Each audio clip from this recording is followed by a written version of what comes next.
오늘도 여러분의 PCS를 이지하게 이지은입니다.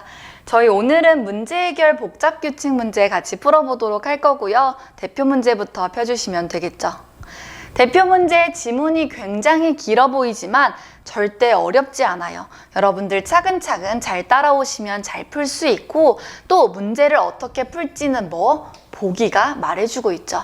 뭘 알 수 있어요? 우리 15, 16, 17년도 무언가 변화, 어떤 변화? 쌀 보유량을 궁극적으로 구하고 싶은 거고, 그랬을 때 가정문이 존재하네요. 만약 15년도 쌀 생산량이 반으로, 그러니까 원래 위에 있는 보기 풀 때 구했던 거에 비해서 15년 쌀 생산량이 반으로 줄었을 때 16년의 보유량을 물어봐요.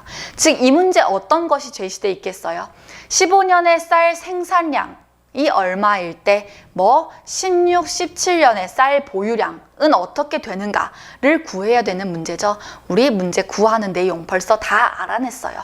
그럼 문제 확인할 때 이거 따라서 그림 그리면 이해가 쉽죠. 일단 삼각형이 이렇게 있고 수직 2등분선을 긋고 그걸 4등분 하래요. 그쵸? 그랬을 때 위에서부터 A국, B국, C국, D국이라는 거 알 수 있고, 쌀 생산량은 영토별 면적에 비례한대요. 면적 다양한 방법으로 구할 수 있지만 여러분 이렇게 삼각형 여기 몇 개 들어가지? 3개 들어가니까 어차피 양쪽은 2배고 1대 3대 여기도 해볼까? 5대 7 이렇게 하는 원리가 사실 뭐예요? 일단 이 토탈 면적 삼각형으로만 따지면 A와 A 더하기 B 그리고 A 더하기 B 더하기 C, A 더하기 B 더하기 C 더하기 D의 면적의 B는 이 높이 제곱비와 똑같죠. 그래서 1대 4대 9대 16인 걸 알죠.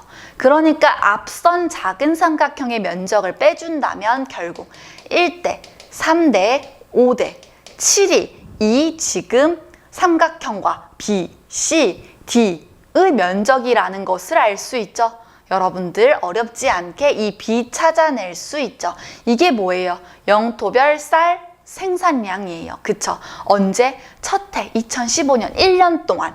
그쵸? 그 점 알 수 있고요. 그 다음 뭐 할 수 있어요? 각국은 영토가 작을수록 국력이 강해요. 즉 A국이 D국보다 국력이 올라갈수록 강한 거고, 영토가 강한 국가는 작은 국가로부터 곡물을 받아요. 얼마? 매년 10,000가마씩. 즉 A는 B, C, D로부터 곡물 받고 B는 C, D, C는 D로부터 곡물을 받겠죠. 그리고 B 같은 경우 생각해보면 A 곡물 주고, 그쵸? CD로부터는 받고, 이런 식의 구조를 띠고 있다는 걸 알 수 있고요. 그랬을 때 인구는 모두 동일하고 또 쌀 소비도 한대요. 매년 10,000가마씩 쌀을 소비한대요. 그랬을 때 2015년 1월 1일 현재 보유량을 줘요. 그럼 시작은 2015년 1월 1일 현재 보유량 1이래요. A, B, C, D국. 그랬을 때 15년 쌀 생산량은 전 어떻게 놓고 싶냐고요? 면적에 비례한다고 했을 때 디귿과 같은 보기를 기억한다면 이거 X로 놓고 싶네요. 여기는 3X, 여기는 5X, 여기는 7X가 되겠죠. 그쵸? 그랬을 때 그 다음 뭐예요? 이제 받는 곡물, 주는 곡물이 있죠. 받는 곡물, 주는 곡물 생각해보면 A국가 얼마 받아요? 얼마 받죠? 3 받죠. 하지만 B는 얼마? 2 받고 1 주고요. 그쵸? 그리고 C는 2 주고 1 받죠. 그러니까 이렇게 되겠죠. D는 어떻게 돼요? 그냥 3 주기만 하죠. 그리고 각 국가 뭐예요? 매년 10,000가마의 쌀 소비한다라는 것 알 수 있죠? 그렇다면 이거 구하면 뭐예요? 16년 1월 1일 쌀 보유량이 나오겠죠? 근데 여러분 여기 보시면 우리 주어진 값 뭐예요? 기역과 니은 보기를 해결할 때 X가 1이라는 것이 주어졌어요. 그렇다면 무엇을 알 수 있죠? X값이 1이라면 여기 네모 상자는 모두 값이 3이라는 것을 알 수 있어요. 즉 기역과 니은은 얼마? 지금 각국이 10,000가마씩 보유한 상태로 1년마다 같은 과정이 되풀이될 거니까 3만 가마씩 증가하겠죠, 쌀 보유량이. 2016년 1월 1일 일단 어떤 국가든 쌀 보유량은 모두 증가했죠. 그러니까 틀렸고요. 니은 보면 이 과정을 한 번 더 한다고 한들 A국부터 D국까지 쌀 보유량은 모두 같겠죠. 그렇기 때문에 A국이다 라는 말 틀렸고 답은 벌써 나왔어요. 그쵸? 답은 디귿이고 우리 디귿 정오도 확인해 본다면 뭐예요? 여기 X값이 뭐가 되는 거예요? X값이 이제 1에서 0.5로 줄어요. 그렇다면 여기 0.5를 넣었을 때 혹시 이 값이 음수가 될 수 있는가를 생각해 본다면 제일 크게 줄어드는 거 누구예요? D죠. 하지만 여기 3.5 된다 한들 여기만 계산하면 줄어들겠죠. 그쵸? 하지만 쌀 보유량 처음에 얼마 있었어요? 만가마 있는 상태로 변화가 얼마 된 거예요? 3.5 마이너스 3 마이너스 1, 즉 마이너스 0.5가 이루어진 거죠. 즉 2016년 1월 1일에 가장 많이 줄어든 D조차도 0.5가마를 보유하고 있죠. 그렇기 때문에 우리 쌀 보유량은 어떤 국가든 0보다 크다라는 거 어렵지 않게 확인할 수 있겠죠. 그럼 답은 몇 번? 디귿 3번이라는 거 알 수 있죠. 그럼 우리 또 다음 문제 같이 풀어보도록 하죠. 우리 이번에는 43번 풀어보도록 할 거고요. 발문모 연주자 6명이 연주 가능한 곡을 순서대로 나열한 걸 찾아야 하죠. 즉 이 5개 중에 4개는 불가능하다라는 거고 우리 주어진 조건을 따랐을 때 딱 한 가지 경우만 가능하다라는 거죠. 근데 지금 이 순서대로 연주가 된다는 것의 의미 모르겠고 곡이 각각 다 가지고 있는 의미를 이것만 봤을 땐 알기가 쉽지 않아요. 그쵸? 하지만 뭐 할 수 있죠? 내가 선지 그냥 하나씩 확인해 봐도 가능한가 불가능한가 알 수 있는 스타일의 선지라는 거. 그쵸? 정답 찾을 수 있는 그 점 확인해 보고 일단 각자 연주자별로 6명의 연주자가 연주할 수 있는 악기가 여기 제시되어 있고요. 그 다음 조건이 어떻게 돼 있죠? 연속해서 연주할 수 없고요. 하나 연주자가. 그리고 한 곡에서 2개 이상. 즉 자기가 연주할 수 있는 악기는 여러 종류더라도 특정 곡에 연주하러 들어갔다면 한 가지의 악기만 연주할 수 있다라는 거죠. 그 점 여기 조건 제시돼 있고 곡과 필요한 악기가 제시돼 있어요.